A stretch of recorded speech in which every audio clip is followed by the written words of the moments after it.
afatalo niji na okanko chaya ni yeneke omowobiane ametu bejanoke ani femo kredeko ni yeneke ni femo shishije osu Mandela Park ni amie bolu twa kredeko teno ni bewuleme ni ko insho amekeme ni damoshi ni amekpe owuleme ni shineke imple kredene klen kukue atwaminity nyomai ete ni kuku niji enyo no anye atwaminity nyomai ete ni biani ashimple klen kukue ni menikpe owuleme ni di titi rasta free kick ko ni ana tebiani ya damose ni itwa no ni bote intam yedeme na kana kegbe klen kukue na kuku niji enyo hwe atwa hwe anye awogole ko afatai lo anye ache gole no bolu twa ja ke menikpe owuleme na medamoshe ameni ameyi kunim fese abomode ni ate osu inshona jeme ni legend niyo inshona yada no wocho no regata legend niyo insho na no jake ameshi akankrede ye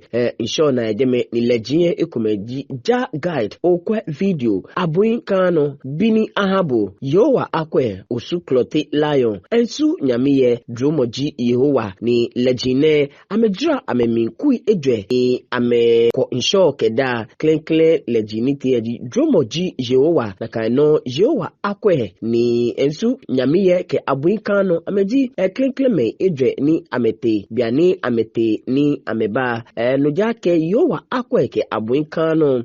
klen me edwe ni te ameni amekunim kukuniji enyohwe me edwe ni te amene okwe video ja guide keke osu clote lions te ni bini ahabo shileji ekome nyeni ame butu ekotam osu clote lion keke dromoji yehowa biani kuniji edwe te ni ameba meni ye kunim ye jeme ji okwe video keke agbene bini ahabo achame edwe ni ji yowa akwe abuika no okwe video ke bi ni ahabo biana achame jenefe ni amete ni ameba yake amehu finance meni ya ye kunim ji abuika no ye kunim keke akwe video nye ise bini ahabo chano ni yowa akwe amehu ame chano eje kokwe boni ni femo ya no ha ye osunsho na ke eni legend ya do ameye yake itamo 200 alo 250 meters Germany ambawi nuemi na meba do ameye keke amekeba ni onupa isan ba ni femo shishintamo osu alata ule ate ni apo jamroja ye Germany odate chubihun ye jem note abo sufatai ni honorable of